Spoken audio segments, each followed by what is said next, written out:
नमस्कार दोस्तन, एपी देख रहे हैं ईसी रिसर्चर और आज हम बात करेंगे एक ऐसे एस्टेरॉयड के बारे में जो शायद 2032 में पृथ्वी से टकरा सकता है। Asteroid 2024 YR4। क्या ये भारत के लिए एक बड़ा खतरा है? क्या ये सुनामी या न्यूक्लियर एक्सप्लोजन जैसा इफेक्ट डाल सकता है? और क्या इसरो या नासा इसे रोक सकते हैं? दोस्तों, अगर आप भी स्पेस और एस्ट्रोनॉमी के फैन हैं तो वीडियो को एंड तक जरूर देखिए। ये एस्टेरॉयड न सिर्फ भारत बल्कि पूरे विश्व के लिए एक सिग्निफिकेंट इवेंट हो सकता है। इसके इम्पैक्ट से न सिर्फ पृथ्वी पर परिणाम हो सकते हैं बल्कि ये ह्यूमन स्पेस के बारे में और भी ज्यादा जानने का मौका देगा। चलिए शुरू करते हैं। सबसे पहले ये समझना जरूरी है कि एस्टेरॉयड 2024 YR4 है क्या। यह एक नियर अर्थ ऑब्जेक्ट NEO है जो अपोलो ग्रुप का है। इसका डायमीटर 40 से 90 मीटर्स एस्टिमेटेड है। यह दिसंबर 27, 2024 को डिस्कवर हुआ था और इसकी ऑर्बिट अर्थ के बहुत करीब आती है। एस्टेरॉयड 2024 YR4 के कंपोजिशन मेनली रॉकी और मेटालिक है, जो इसे एक टिपिकल अपोलो ग्रुप एस्टेरॉयड बनाता है। इसकी डिस्कवरी हिस्ट्री में ये एस्टेरॉयड पहली बार एक ऑटोमेटेड सर्वे टेलीस्कोप ने डिटेक्ट किया था जो न्यूज को ट्रैक करने के लिए डिजाइन किया गया था। और सबसे बड़ी बात, पहले जब इसकी ऑर्बिट कैलकुलेट की गई थी तो पता चला कि 22 दिसंबर 2032 को इसके पृथ्वी से टकराने का चांस 3.1% था। नासा और ESA ने एडवांस्ड टेलीस्कोप्स और रेडर सिस्टम्स का इस्तेमाल करके इसकी ट्रेजेक्टरी को एक्यूरेटली मैप किया, लेकिन नासा और ESA की लेटेस्ट कैलकुलेशंस के हिसाब से ये चांस अब 0.28% है। इसका मतलब 99.72% चांस है कि ये एस्टेरॉयड अर्थ के पास से सेफली गुजर जाएगा। और सबसे बड़ी बात, पहले जब इसकी ऑर्बिट कैलकुलेट की गई थी तो पता चला कि 22 दिसंबर 2032 को इसके पृथ्वी से टकराने का चांस 3.1% था, लेकिन नासा और ESA की लेटेस्ट कैलकुलेशंस के हिसाब से ये चांस अब 0.28% है। इसका मतलब 99.72% चांस है कि ये एस्टेरॉयड अर्थ के पास से सेफली गुजार जाएगा। इम्पैक्ट प्रोबेबिलिटी को कैलकुलेट करने के लिए साइंटिस्ट एस्टेरॉयड के ऑर्बिट को एक्यूरेटली मेजर करते हैं और उसके ट्रेजेक्टरी को प्रिडिक्ट करते हैं। ये कैलकुलेशंस हाई प्रिसिजन टेलीस्कोप्स और एडवांस्ड सॉफ्टवेयर के जरिए की जाती हैं। Potential impact zones. The asteroid 2024 YR4 could potentially impact various regions across the globe. North America, Europe, Asia, Africa, and Australia all have highlighted zones indicating possible impact areas. अब सवाल ये उठता है कि अगर ये एस्टेरॉयड पृथ्वी से टकराता है तो इम्पैक्ट जोन कहां होगा? क्या ये भारत के आसपास आएगा? दोस्तों, साइंटिस्ट ने एक इम्पैक्ट कॉरिडोर आइडेंटिफाई किया है जो इन जगहों से गुजर रहा है। ये कॉरिडोर आइडेंटिफाई करने के लिए साइंटिस्ट ने एडवांस्ड कंप्यूटर सिमुलेशंस और सैटेलाइट डेटा का इस्तेमाल किया है। इन मेथड्स से एस्टेरॉयड की ट्रेजेक्टरी और पोटेंशियल इम्पैक्ट जोन्स को एक्यूरेटली प्रिडिक्ट किया गया है।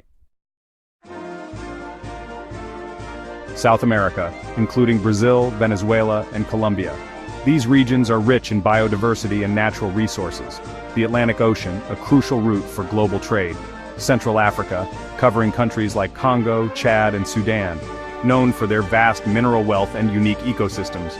The Arabian Peninsula, including Saudi Arabia, the UAE, and Oman, a region pivotal for global energy supplies and trade routes. And finally, South Asia, including India, Pakistan, and Bangladesh. Home to a significant portion of the world's population and major economic hubs. इसका मतलब है कि अगर asteroid का path change होता है तो भारत भी इम्पैक्ट जोन में हो सकता है। Hypothetical impact scenarios in India. Imagine an asteroid striking a densely populated city, causing massive destruction. Another scenario could involve an impact in a rural area, leading to widespread environmental damage. अगर मान लो asteroid 2024 YR4 India में गिरता है तो क्या हो सकता है? सिनेरियो 1, अगर ये किसी बड़े सिटी में गिरता है जैसे दिल्ली, मुंबई, कोलकाता या चेन्नई, एक्सप्लोजन पावर लगभग 7.8 मेगाटन्स, जो हिरोशिमा बॉम्ब से 400 गुना ज्यादा है। ये एक्सप्लोजन इतना पावरफुल होगा कि पूरी सिटी को एक पल में तबाह कर सकता है। शॉकवेव 10 से 15 किलोमीटर तक बिल्डिंग्स कोलैप्स हो सकती हैं। ये शॉकवेव इतनी तेजी से फैलेगी कि लोगों को संभलने का मौका भी नहीं मिलेगा। फायरस्टॉर्म 20 से 30 किलोमीटर रेडियस में सब जल सकता है। यह आग इतनी तेजी से फैलेगी कि फायर ब्रिगेड भी कुछ नहीं कर पाएगी। कैजुअल्टीज लाखों लोग अफेक्टेड हो सकते हैं। हॉस्पिटल्स और इमरजेंसी सर्विसेज पर बहुत ज्यादा प्रेशर होगा। सिनेरियो 2, अगर ये ओशन में गिरता है, जैसे बे ऑफ बंगाल या अरेबियन सी, सुनामी वेव्स 10 से 30 मीटर ऊंची हो सकती हैं। ये वेव्स कोस्टल एरियाज को पूरी तरह से डुबा सकती हैं। कोस्टल सिटीज चेन्नई, मुंबई, ओडिशा और गुजरात में बाढ़ आ सकती है। ये बाढ़ इतनी भयंकर होगी कि लोगों को अपने घर छोड़ने पड़ेंगे। शिपिंग डिसरप्शन, मेजर पोर्ट्स बैंड हो सकते हैं। ये शिपिंग इंडस्ट्री को बहुत बड़ा नुकसान पहुंचा सकता है। सिनेरियो 3, अगर ये एटमॉस्फेयर में एक्सप्लोड होता है, चेलियाबिंस्क मीटियोर 2013 जैसा, airburst, glass break, sonic boom और हजारों इंजरीज हो सकती हैं। ये एक्सप्लोजन इतना जोरदार होगा कि लोगों के कान बहरे हो सकते हैं। शॉक वेव 100 किलोमीटर रेडियस तक सुनाई देगी। ये शॉक वेव इतनी पावरफुल होगी कि लोगों को लगाएगा जैसे अर्थक्वेक आया हो। दोस्तों, अगर एस्टेरॉयड इंडिया या ओशन में टकराता है तो नुकसान बहुत बड़ा हो सकता है। ये एक नेशनल डिजास्टर बन सकता है, लेकिन गुड न्यूज ये है कि इम्पैक्ट का चांस बहुत कम है। Section: Planetary Defense and Conclusion.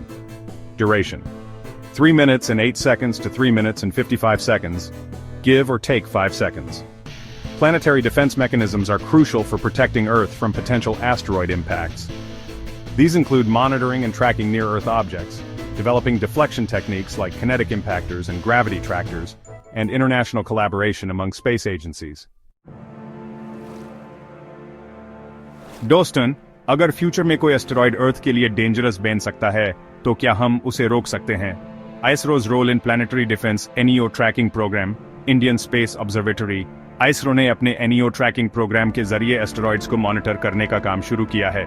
NASA's dart mission ने एस्टेरॉयड को डिफ्लेक्ट करने का पहला सक्सेसफुल अटेम्प्ट किया। फ्यूचर में ऐसे मिशंस और भी हो सकते हैं। AI based asteroid monitoring system under development. ISRO और नासा दोनों हाई AI टेक्नोलॉजी का इस्तेमाल कर रहे हैं एस्टेरॉयड्स को ट्रैक करने के लिए। अगर फ्यूचर में एस्टेरॉयड का डेंजर होता है, तो इंटरनेशनल स्पेस एजेंसीज मिलकर एक डिफ्लेक्शन मिशन लॉन्च कर सकती हैं। नासा और ISRO के बीच कोलैबोरेशन से हम ऐसे डेंजर्स को टैकल कर सकते हैं। तो दोस्तों, सबसे बड़ा सवाल यह है, क्या ह्यूमन फिक्र करनी चाहिए? करंटली 99.72% चांस है कि एस्टेरॉयड सेफली निकल जाएगा। नासा और ISRO कंटिन्यूअसली ट्रैक कर रहे हैं। पैनिक होने की कोई जरूरत नहीं है, लेकिन हमेशा जानकारी रखना जरूरी है। अगर आपको यह वीडियो इंफॉर्मेटिव लगी तो लाइक करें, कमेंट करें और चैनल को सब्सक्राइब करें और बेल आइकॉन को भी क्लिक करें ताकि आपको हमारे नए वीडियोस की अपडेट्स मिलती रहें। अपने दोस्तों और परिवार के साथ शेयर करना ना भूलें। आज हमने डिस्कस किया एस्टेरॉयड 2024 YR4 और उसके भारत के लिए क्या इंप्लीकेशंस हो सकते हैं। हमने देखा कि किस तरह से यह एस्टेरॉयड हमारे प्लैनेट के करीब से गुजारने वाला है और इससे होने वाले पोटेंशियल रिस्क्स। अगर आपको यह वीडियो पसंद आई हो तो लाइक और सब्सक्राइब जरूर करें। मिलते हैं अगली वीडियो में, तब तक के लिए जय हिंद।